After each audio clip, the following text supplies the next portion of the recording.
기도드립니다. 네.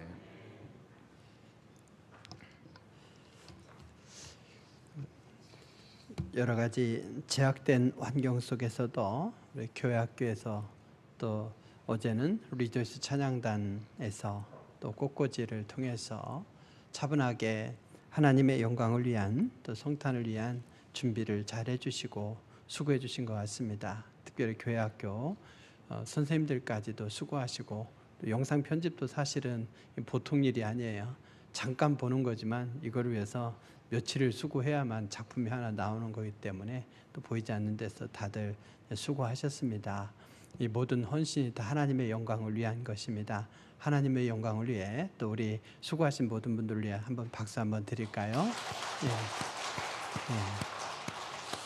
우리 서로 평화 인사를 함께 나누시겠습니다. 이렇게 인사하시죠. 예수님의 헌신에 합당한 존귀한 삶을 살아갑시다. 예. 우리가 신앙생활하고 함께 예배드리는 것은요, 우리가 개인적인 결단으로 나의 의지에서라기보다 하나님의 수고 또 예수님의 순종의 수고가 있었고 그에 대한 우리의 응답의 결과인 겁니다. 그래서 우리가 신앙생활하면서 항상 놓치지 말 것은 바로 예수님께서 우리의 온전한 구원을 위해서 수고하신 이 수고를 잊지 않아야 되는 것이죠. 그래서 그에 합당한 모습으로 우리는 살아가야 됩니다. 우리가 구원의 백성이 됨으로써 하나님과 또 우리 믿음의 형제 자매들 간에 새로운 관계가 형성이 된 거예요. 이런 시가 있죠. 내가 그의 이름을 불러주기 전에는 그는 다만 하나의 몸짓에 지나지 않았다. 내가 그의 이름을 불러주었을 때 그는 나에게로 와서 꽃이 되었다. 내가 그의 이름을 불러준 것처럼 나의 이 빛깔과 향기에 알맞는 누가 나의 이름을 불러다오. 그에게로 가서 나도 그의 꽃이 되고 싶다. 우리들은 모두 무엇이 되고 싶다. 너는 나에게, 나는 너에게 잊혀지지 않는 하나의 눈짓이 되고 싶다. 이름이라고 하는 것이 아주 중요하죠. 그래서 시인은 이름을 불러주기 전에는 서로가 무의미한 존재였는데 내가 그의 이름을 불러주니 그가 의미 있는 존재가 되고, 그래서 누가 나의 이름을 불러주면 나도 그에게 의미 있는 존재가 되겠다, 이렇게 표현하고 있습니다. 서로가 서로의 이름을 불러주며 자신 또한 의미 있는 존재가 되기를 원하는 마음이 여기에 담겨 있습니다. 그래서 시인은 나에서 너로, 그리고 너에서 나로, 그리고 우리로 이렇게 관계를 확장시켜 가고 있는 것을 볼 수 있습니다. 하지만 오늘 우리의 현실은 어떠합니까? 시인의 열망과는 반대의 길을 걸어가고 있는 것 같습니다. 자녀가 늙은 부모를 책임지지 않으려 하고, 젊은 부부가 자녀를 낳지 않으려 하고, 서로에 대해서 관심을 갖는 것에 대해서 부담스러워하는 경향이 있습니다. 그리고는 아무도 자신에게 관심을 가져주지 않는다 해서 외로워합니다. 자기 자신을 스스로 고립시키면서 외롭게 만들고, 그러면서 외롭다고 하소연하는 것이 현대인의 딜레마라 하겠습니다. 우리 성도들은 동부설린교회라는 이 신앙 공동체 안에서 세상의 흐름과는 달리 살아야 합니다. 우리의 존재의 의미는 서로가 서로의 이름을 불러주면서 서로에게 관심을 갖고 서로에게 헌신하는 것, 그러면서 서로 위로가 되고 힘이 되는 관계 속에서 존재하기 때문이죠.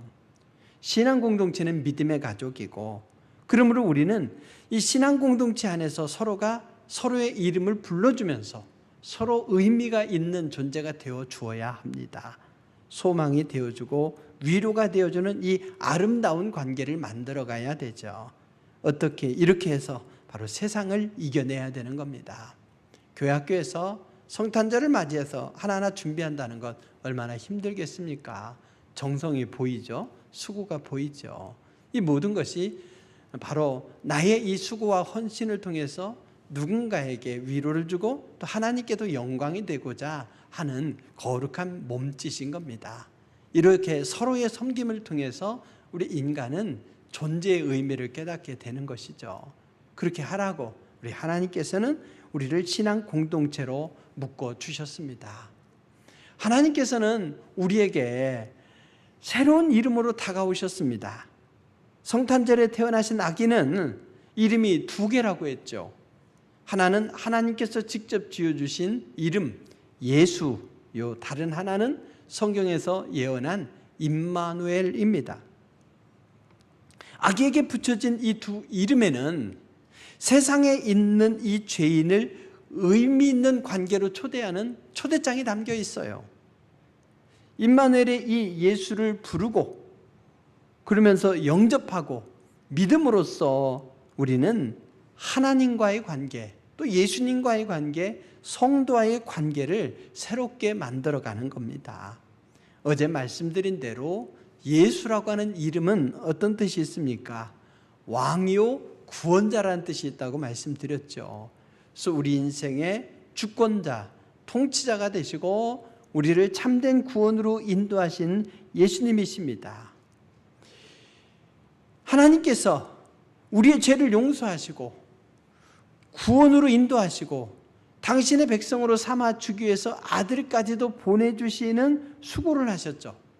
그리고 아들은 아버지의 보내심 앞에 온전히 순종했습니다.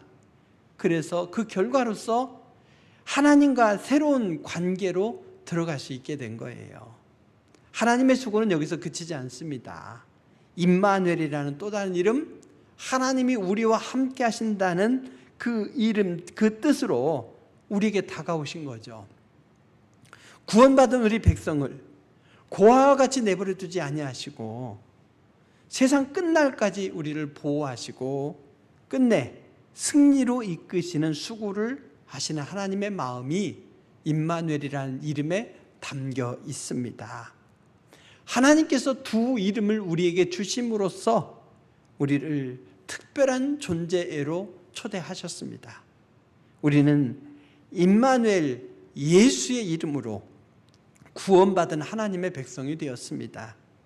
우리가 어떤 문제를 만날지라도 거기에 하나님이 함께 계시고 문제를 해결해 주시고 마침내 승리로 인도해 주신다는 사실을 믿으시기 바랍니다. 염려와 근심이 아닌 승리의 소망을 가지고 살아가는 것이 마땅합니다. 그리고 그렇게 특별한 관계 속에 들어온 우리가 서로가 서로를 소중히 여겨주고 그러면서 격려하고 위로하며 살아가는 것이 마땅합니다.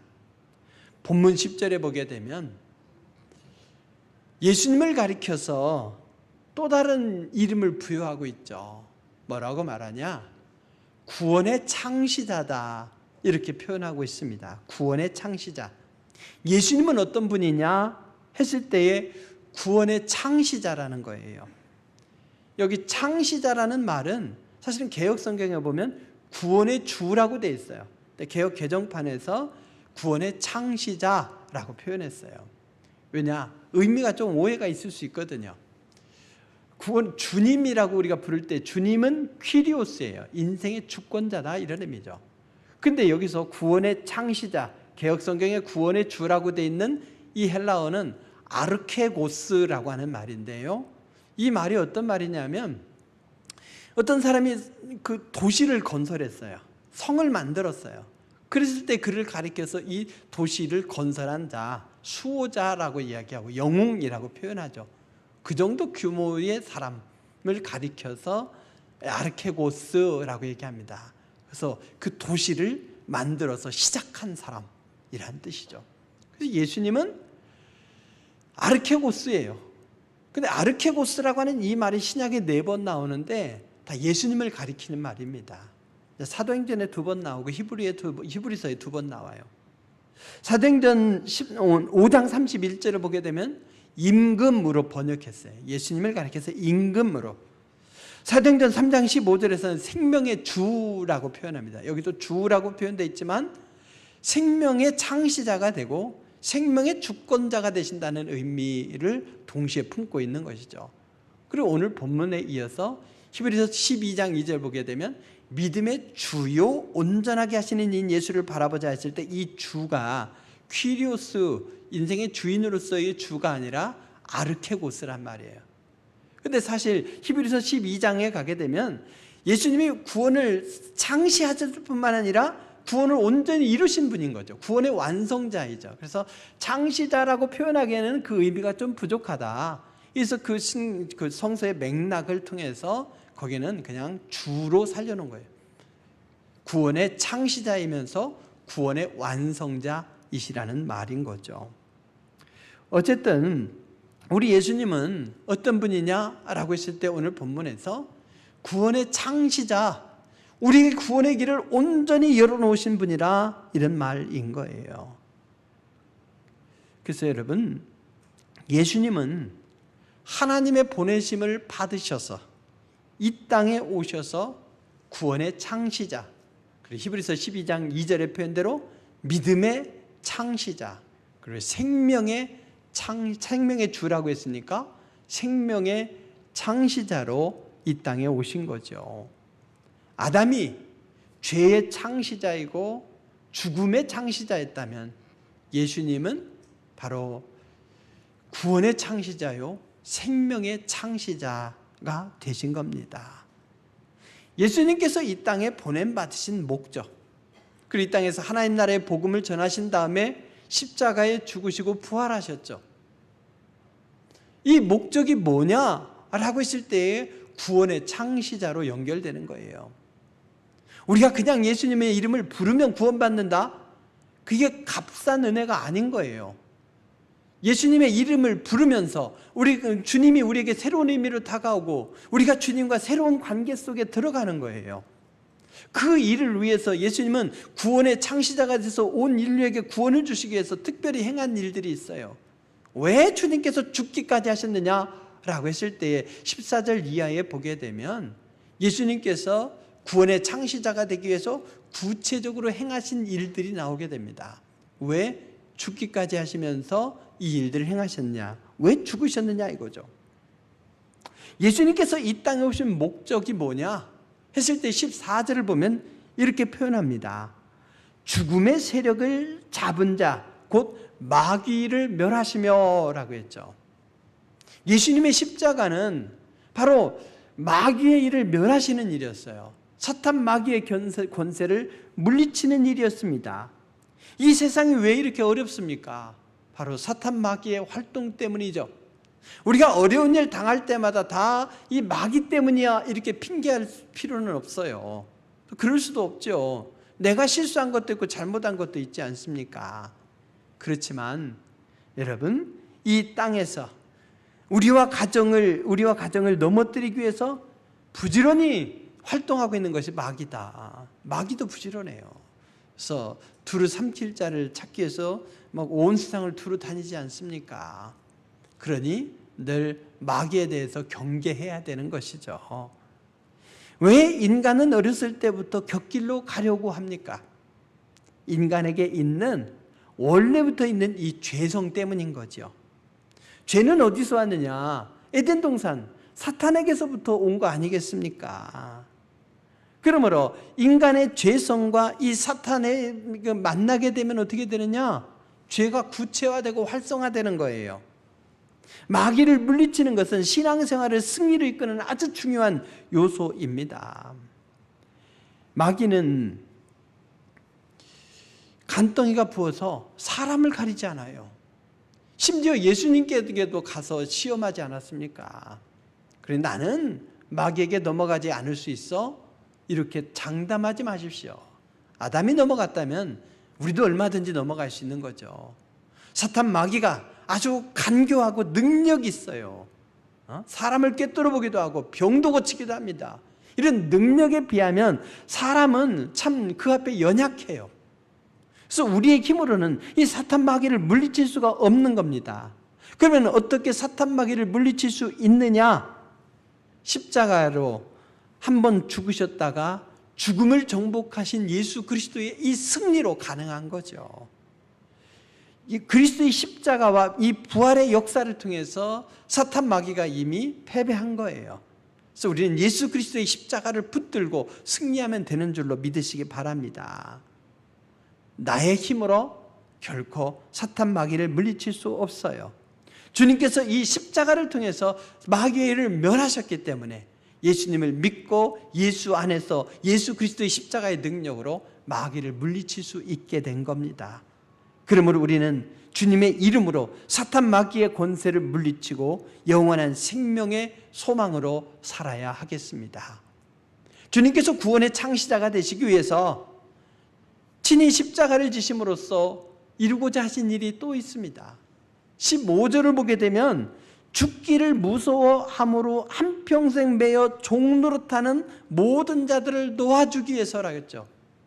죄와 사망에 매여 있는 자들, 그들이 왜 매여 있느냐? 죽기를 두려워하기 때문에 매여 있다는 거예요. 그들에게 참된 자유, 해방을 주시기 위해서 주님께서 십자가를 지시고 죽으셨다는 말입니다. 이 땅에 오신 목적이 바로 그거예요. 죄와 사망에 매여 죽은 우리들을 풀어주시기 위해서, 자유를 주시기 위해서요. 죽음의 공포는 자유를 가진 사람을 종으로 만드는 힘이 있어요. 예를 들어서 어린 학생들을 소매치기로 만들기 쉬운 이유는 뭐겠습니까? 그를 잡아다가 굶기고 때리면서 죽음의 공포를 심기 때문인 거죠. 그러면 그 마음에는 이제 그 다음에는 죽음의 공포로 인해서 일생 소매치기로 사는 거예요. 그냥 도망가면 될 것 같지만 감히 도망갈 엄두를 내지 못하고 그게 매여 사는 겁니다. 사람은 이 죽기를 무서워하기 때문에 사탄의 노예가 됩니다. 주님께서 친히 혈육이 되셔서 인간의 몸으로 오셔서 고난을 당하시고 죽으신 것은 뭐냐 했을 때에 사람들이 이 죄에 대한 심판 때문에 두려워하는데, 이것 때문에 오히려 사탄에 매여 종노릇하는데 그들에 대해서 자유를 주시기 위해서입니다.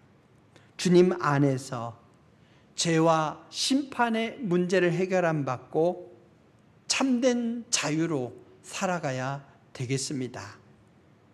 주님께서 이 땅에 오신 목적, 죽기까지 하신 목적이 뭐냐? 세 번째 목적이 있어요.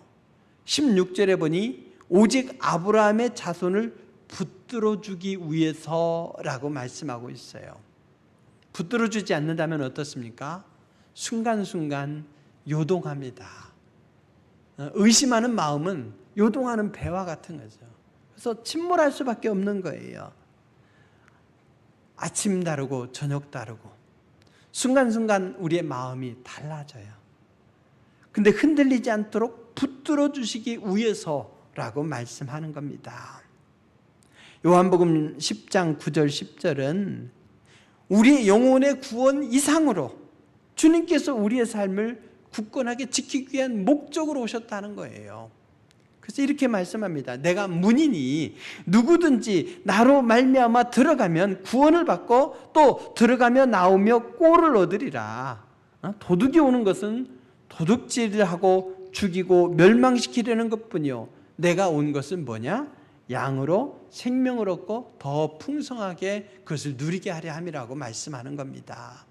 그래서 우리가 구원받은 것으로서 그치는 것이 아니라 이 땅에서 풍성한 삶을 살아내야 되는데, 바로 주님께서 우리의 삶을 붙들어 주셔서 쌓았다가 다시 무너지고 쌓았다가 다시 무너지는 인생이 아니라 점점 견고해지고 점점 풍성한 삶을 살도록 하기 위해서라는 겁니다. 아브라함의 자손 곧 우리 모든 믿는 자들을 풍성한 삶으로 인도하기를 원하셔서 주님은 헌신하신 거예요. 이 땅에 혈과 육의 몸을 입고 오셨고 이 땅에서 죽기까지 하신 거예요. 주님의 헌신의 수고에 걸맞게 주님께서 약속하신 풍성한 삶을 도모하며 살아가는 우리가 되어야 되겠습니다. 주님께서 혈과 육의 몸을 입으시고 십자가에 죽으신 이유가 뭐냐? 그 또 다른 목적이 나옵니다. 17절 말씀에 이렇게 표현하죠. 하나님의 일에 자비하고 신실한 대제사장이 되어 백성의 죄를 속량하기 위함이라고요. 죄 때문에 죽음을 두려워합니다. 왜? 죽은 뒤에 심판이 있기 때문에. 그래서 죄를 가져다 주는 사탄 마귀를 일단 물리치시고 또 인생의 이 죄의 문제를 해결하시는데 그냥 해결할 수 있는 게 아닌 거죠. 그래서 속량해야 되는 거예요. 죄값을 지불해야 됩니다. 죄값을. 그래서 여기 보면 대제사장이라고 했죠. 자비하고 신실한 대제사장. 제사장이 누구냐? 백성들이 그 제물과 함께 죄를 가지고 왔을 때에 제물을 하나님 앞에 드리면서 그 죄를 용서받게 하는 자가 제사장이고 그 제사장의 대표자가 대제사장이에요. 근데 예수님은 그 대제사장을 뛰어넘는 위대하다는 것의 대제사장이에요. 그냥 대표 대제사장이 아니라 위대하신 대제사장. 왜 그렇습니까? 사람의 제사장들은 다 다른 희생 제물을 통해서 죄를 용서받도록 했다면 예수님은 자신의 몸을 희생 제물로 드린 거죠. 백성들의 죄를 사하도록 자신의 몸을 들여서 하나님 앞에 제사 지낸 제사장이기에 예수님을 가리켜서 위대한 제사장이라 이렇게 이야기할 수 있는 겁니다. 예수님은 대제사장이 되셔서 자신의 몸을 제물로 하나님 앞에 드림으로써 우리 죄에 대한 대가를 지불하신 거예요. 우리는 예수 그리스도의 피로 의인이 되었습니다. 거룩한 존재가 되었습니다. 그러므로 다시 우리가 죄의 종이 되어서는 아니 되겠죠. 참된 자유로 살아가야 되겠습니다. 예수님께서 혈과 육의 몸을 입으시고 이 땅에 오셔서 십자가를 지고 죽기까지 하신 이유가 뭐냐? 마지막 하나 18절을 보게 되면 시험받는 자들을 능히 도우시기 위해서라고 말씀하고 있습니다. 주님도 시험을 받으셨습니다. 인간의 시험을 몸으로 느끼셨습니다. 그리고 그것을 능히 이겨내셨죠. 주님이 이기셨다고 우리가 저절로 이길 수 있는 게 아닙니다.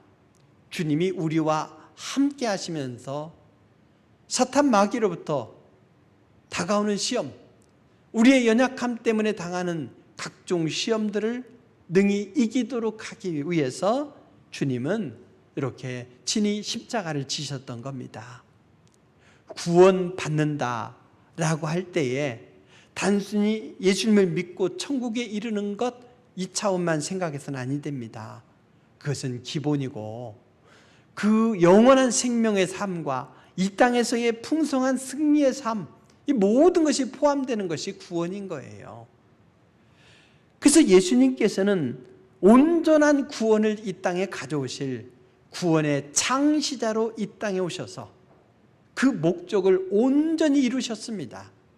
그래서 그 예수님의 이름을 부르는 자마다 그 구원을 누리는 존재가 될 수 있었던 거죠. 예수님께서 십자가의 죽음을 통해서 죽음의 세력을 붙잡는 마귀를 완전히 멸하셨습니다. 죽음의 공포로 한평생 매여 죄와 사망의 종로로 타는 인생들을 완전히 놓아주셨습니다. 자비하고 신실한 대제사장이 되어서 백성들의 죄를 완전히 속량하셨습니다. 아브라함의 자손들의 삶이 요동하지 않도록 견고하게 붙들어 주시고 시험받는 이들에게 능히 승리로 함께 하십니다. 예수의 이름을 부른다고 하는 것은 바로 우리가 새로운 존재로 들어가서 예수님께서 창시하신 이 구원을 온전히 누릴 수 있음을 의미합니다. 하나님은 주의 이름을 부르는 자녀들을 아들 예수님을 통해서 하나님의 자녀로 삼아주실 거예요. 그러면서 우리 예수님과 한 형제가 되게 하시고 그리고 믿음 안에서 우리 동부설림교회 신앙 공동체 안에 있는 모든 이들을 형제 자매가 믿음의 가족이 되게 하셨습니다. 우리에게서 마귀를 물리치시고 죄를 씻어주시고 참된 자유를 주셨습니다. 그러면서 이 땅에서 우리가 요동하지 않도록 견고하게 붙들어 주시면서 어떤 시험을 만날지라도 능히 이기게 해 주십니다. 이 풍성한 삶을 살아내야 되는 것, 이것이 예수님의 이 헌신과 희생, 구원의 창시자가 되신 주님의 이 노력에 부합한 은혜의 삶이 될 줄로 믿습니다. 아들을 구원의 창시자로 이 땅에 보내주셔서 그 목적을 온전히 이루게 하신 하나님의 사랑 안에서 예수의 이름을 부름으로써 우리는 특별한 관계가 되는 겁니다. 예수의 이름을 부름으로써 하나님은 나를 자녀로 인정하시고 나는 하나님을 아버지라고 부를 수 있고 예수님을 형제라 부를 수 있고 우리는 신앙 공동체 안에서 새로운 형제 자매가 되는 것이에요. 임마누엘의 예수님 때문에 이렇게 우리가 특별한 존재가 된 겁니다. 우리를 위해 신이 이 땅에 태어나신 임마누엘의 예수님을 깊이 생각하며 그 이름을 부르며 그분의 사랑과 헌신 때문에 달라진 우리의 신분을 생각하면서 하나님께는 영광을, 형제 자매 간에는 서로 사랑하며 거룩한 책임을 지는 그런 관계로 살아가야 될 줄로 믿습니다. 이것이 바로 주님의 헌신을 닮아가는 삶이요, 인간을 인간 되게 만드는, 그래서 외로워하지 않고 주님께서 주시는 풍성한 삶을 누리는 길이 되리라 믿습니다. 구원의 창시자가 되셔서 완성하신 이 구원의 기쁨과 자유를 온전히 누리면서 순간순간 흔들리지 아니하고 풍성한 승리의 삶을 갖고 가는 우리 모두의 삶이 될 수 있길 주의 이름으로 축원드립니다. 기도하시겠습니다. 귀하신 아버지 하나님, 우리가 누리는 이 구원이 그냥 주어진 것이 아니라 하나님의 사랑, 아들까지도 보내주신 귀한 사랑과 이 땅의 구원의 창시자로 보냄을 받으셔서 하나님 나라의 복음을 가르치시고 십자가의 죽음과 부활의 승리로 구원의 창시자로서의 그 목적을 온전히 이루셨기 때문인 줄로 믿습니다. 그로 인해 우리가 죄와 사망, 마귀의 권세로부터 우리가 자유함을 누리게 되었고 우리의 삶이 어떠한 환경에서도 요동하지 아니하고 모든 난제를 능히 이겨내며 살아가는 복된 삶의 길이 열린 줄로 믿사옵나이다. 구원받은 자로서 온전한 구원과 자유, 승리의 삶을 살아갈 수 있도록 도와주시옵소서. 그리고 또한 우리가 신앙 공동체 안에서 서로가 서로를 위하여 헌신하고 섬기면서 위로하면서 주님의 나라가 이르기까지 동행하는 우리 믿음의 가족들 모두가 되기를 원하오며 예수님의 이름으로 기도드립니다. 아멘.